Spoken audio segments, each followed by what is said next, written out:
Bonjour à tous et bienvenue dans cette nouvelle vidéo de notre chaîne Fiscalité et Finances dans laquelle nous allons parler du plus grand ennemi de l'entrepreneur investisseur.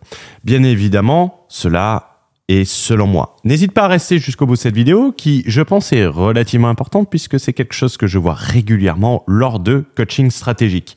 En guise d'introduction pour cette vidéo, en effet, pour avoir conseillé de nombreux entrepreneurs, de nombreux investisseurs depuis le lancement de cette chaîne, je vais ici te partager une erreur stratégique qui revient malheureusement trop souvent et qui est problématique pour les entrepreneurs, pour les investisseurs dans leur développement, c'est-à-dire dans la création de richesses.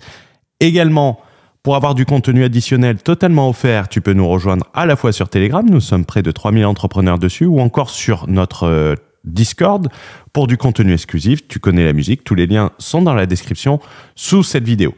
Je t'invite également à vraiment regarder cette vidéo jusqu'au bout et n'hésite pas à mettre un commentaire sous cette vidéo, je réponds à tous les commentaires pour partager ton avis et avoir ton opinion. Cette vidéo vient en complément de notre capsule mail du samedi. L'inscription est gratuite où je partageais, selon moi, le meilleur mastermind en développement personnel, qui n'est pas un mastermind ni un séminaire et qui est de surcroît gratuit et qui rejoint un peu le sujet de cette vidéo sur le principal ennemi de l'entrepreneur. Je ferai une capsule vocale reprenant cette capsule écrite sur notre canal Telegram ce soir, si tu n'as pas eu la chance de la lire. Donc n'hésite pas à rejoindre le Telegram, tu la retrouveras sur le Telegram. Commençons cette vidéo avec un exemple relativement simple. Un exemple qui va sans doute parler à tous, même si tu n'es pas un spécialiste. En effet, sans être un spécialiste de l'investissement immobilier, si je te parle d'un investissement, tu vas être capable de me dire ce que tu en penses quand l'image va apparaître. Tu vas voir à la droite de l'écran l'annonce dénoue l'immobilier. Bon, c'est pas de la filiation, je te rassure.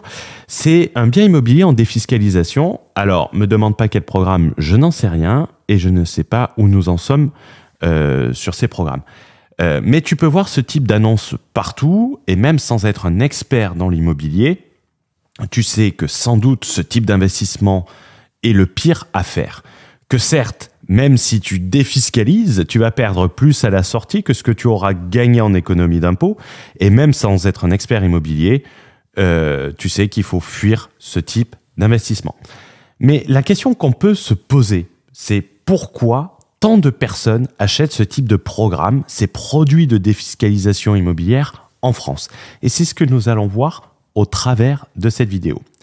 Si ces programmes rencontrent un grand succès malgré un intérêt patrimonial excessivement faible, voire négatif, c'est à cause du biais fiscal. Et ce biais fiscal est pour moi le plus grand ennemi de l'investisseur, de l'entrepreneur, et nous allons rentrer dans le détail au travers de plusieurs exemples dans cette vidéo pour voir comment ce biais fiscal intervient dans le développement de business. Et comme je l'ai dit, je vais te prendre des exemples concrets et récents, des exemples que j'ai eus en coaching et ce très récemment. Alors, pour bien comprendre cette notion de biais fiscal, il va être nécessaire de la définir dans un premier temps. C'est quoi le biais fiscal? Le biais fiscal, c'est tout simplement mettre la fiscalité en top priorité, de la considérer comme la chose la plus importante. Moi, j'aime bien dire que la fiscalité est la cerise sur le gâteau, mais c'est le gâteau que tu bouffes et c'est pas la cerise. Et à travers ce biais fiscal, ça va te pousser à articuler l'ensemble de tes choix au travers de l'angle fiscal uniquement ou principalement, comme pour le bien que nous avons vu en défiscalisation. Les gens ne regardent pas l'intérêt patrimonial, ne regardent pas la condition à la sortie, ils regardent économie d'impôt. On va retrouver ce biais fiscal à plusieurs niveaux et c'est ces différents niveaux que je vais illustrer avec des cas concrets pour te l'illustrer le mieux possible.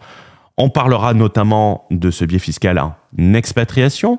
On parlera également de ce biais fiscal en maintien sur ce que j'appelle les micro-régimes et également le choix de rémunération.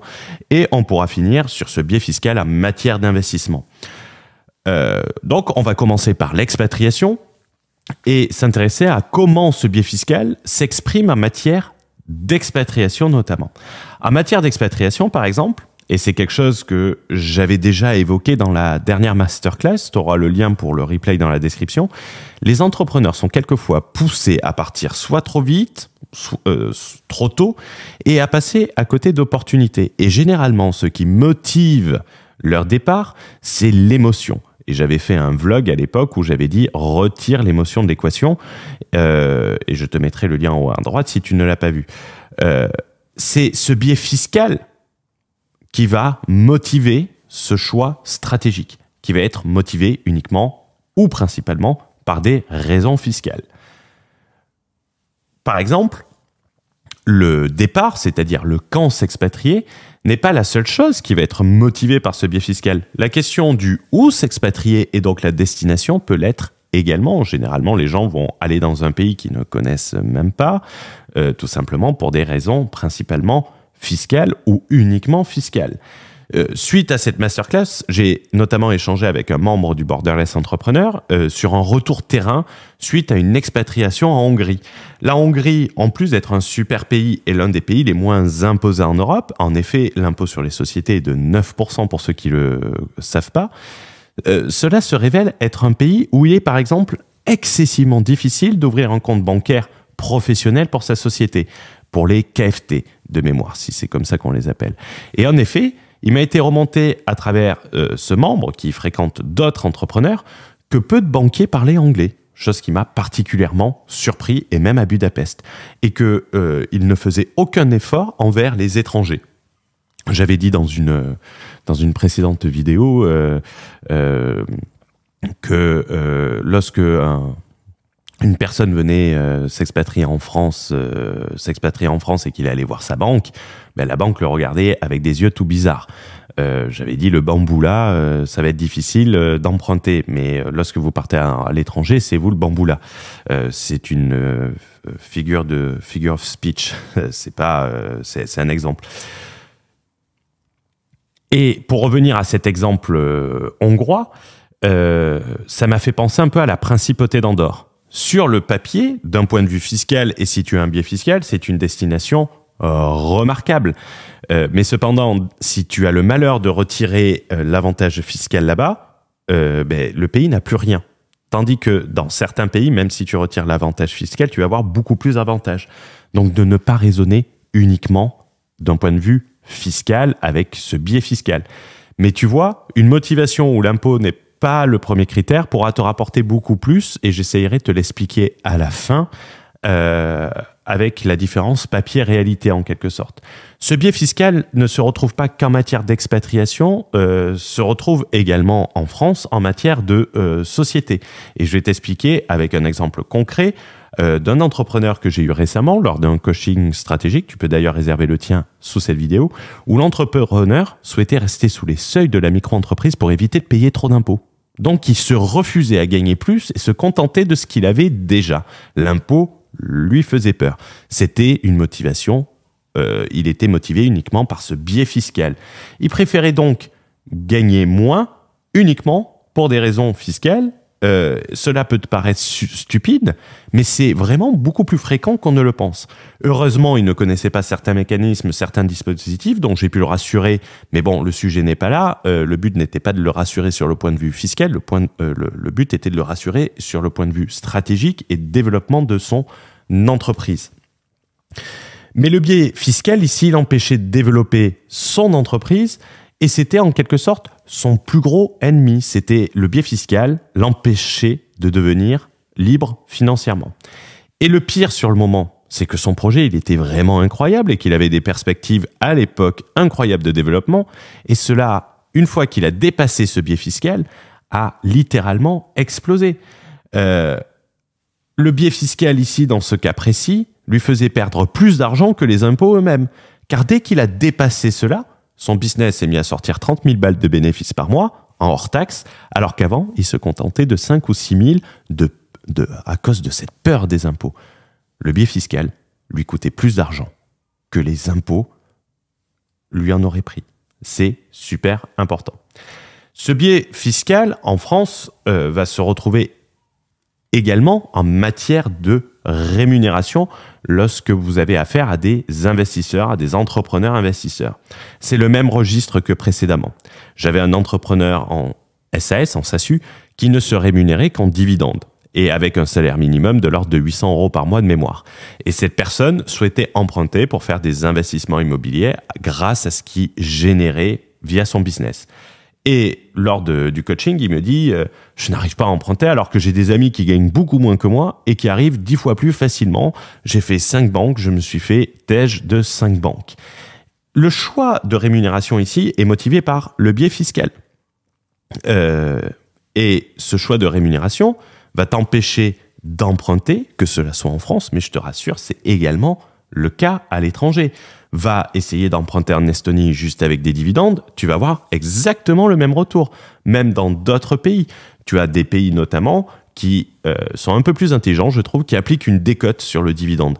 Par exemple, je vais prendre le cas que je connais puisque c'est moi-même qui ai posé la question à plusieurs banquiers. C'est le cas de la juridiction AH1 du Borderless Entrepreneur qui applique une décote de 50% sur les dividendes. C'est-à-dire que si tu te verses 100 000 € de dividendes, ils considèrent que tu te verses 50 000 € de rémunération, ce qui facilite grandement l'emprunt. Et en réalité, tu te rends compte que c'est que la décote qu'ils appliquent est plus grande que ce que tu aurais payé en impôts si tu avais fait le choix de la rémunération par salaire qui, de surcroît, t'aurait donné droit à la sécurité sociale. Et si tu veux emprunter et donc t'enrichir, il va falloir rentrer dans les cases, donc oublier ce biais fiscal et raisonner long terme. Je te renvoie d'ailleurs sur une vidéo que j'ai faite qui permet de combattre ce biais fiscal, c'est-à-dire lutter contre lui et le rendre moins pesant. Et je peux l'avoir également sur certains points. J'avais fait une vidéo qui s'intitulait « Une expatriation qui va me coûter 200 000 €». Tu as le lien en haut à droite. Pense à la regarder si tu ne l'as pas regardé. C'est une façon de rendre ce biais fiscal beaucoup plus soutenable. Et j'explique par exemple ça au travers d'un produit, si tu avais la possibilité de le faire, ce qui rend la chose beaucoup plus tolérable, beaucoup plus agréable. Ce biais fiscal ne va pas être uniquement en rémunération, au choix de micro-entreprise, va également se retrouver, comme nous l'avons vu au début de cette vidéo, en matière d'investissement. En matière d'investissement, c'est exactement pareil. On se laisse tenter par la défiscalisation, à l'économie d'impôt immédiate sans penser à la sortie, au moment de la revente où on va perdre plus que ce qu'on a économisé. C'est aussi simple que ça. Ici, les gens sur cette chaîne sont des gens éduqués, sont des gens qui s'intéressent à plein de sujets, et au sujet de l'investissement notamment. Ils le savent très bien que la moins-value qu'ils vont réaliser à la sortie de cet investissement sera supérieure à l'économie d'impôt qu'ils ont eue. Donc, que ça leur coûtera plus cher à la sortie. Et en réalité, c'est le raisonnement qu'il faut avoir. Cela résume parfaitement le biais fiscal. On cherche une économie immédiate, la rémunération, rester en micro-entreprise, s'expatrier, pour générer une plus grosse perte ultérieure. Et quand nous nous en rendons compte, malheureusement, il est un peu trop tard. On est passé à côté d'opportunités. On peut parler également d'un autre type d'investissement, l'investissement en LMNP, loueur meublé non professionnel. C'est un autre exemple typique. C'est intéressant d'un point de vue fiscal, mais cependant cela a deux limites. La première limite se pose sur la stabilité du régime. Combien de temps il va durer? Et si tu as basé toute ta stratégie sur l'avantage fiscal du régime et que l'avantage disparaît, ben ça te baise tout. Vaut mieux se dire l'avantage est la cerise sur le gâteau, mais c'est le gâteau que je bouffe. On en revient toujours à cette même métaphore. Le principal avantage du régime LMNP, c'est la non-reprise des amortissements. C'est-à-dire que vous amortissez, vous déduisez de vos impôts, mais au moment du calcul de la plus-value, vous êtes sur une valeur achat et pas sur une valeur amortie. Donc, vous ne faites pas une reprise amortissement, ce qui est réellement l'atout majeur. Mais la question se pose pour combien de temps? La deuxième limite est, selon moi, un impact que cela peut avoir sur une stratégie ultérieure, c'est-à-dire que le fait de se concentrer sur un achat de ce type va te limiter la possibilité de faire beaucoup plus, même si tu vas être plus imposé, et donc gagner plus au final. Ça va être une problématique puisque tu peux griller une cartouche sur un investissement LMNP qui est un investissement unique, même si tu en fais 2 ou 3, mais c'est une série d'investissements qui peut être très limitant dans une stratégie d'investissement massif. Il n'est de si bonne compagnie qui ne se quitte, donc il va être temps pour moi de conclure, tu as l'habitude.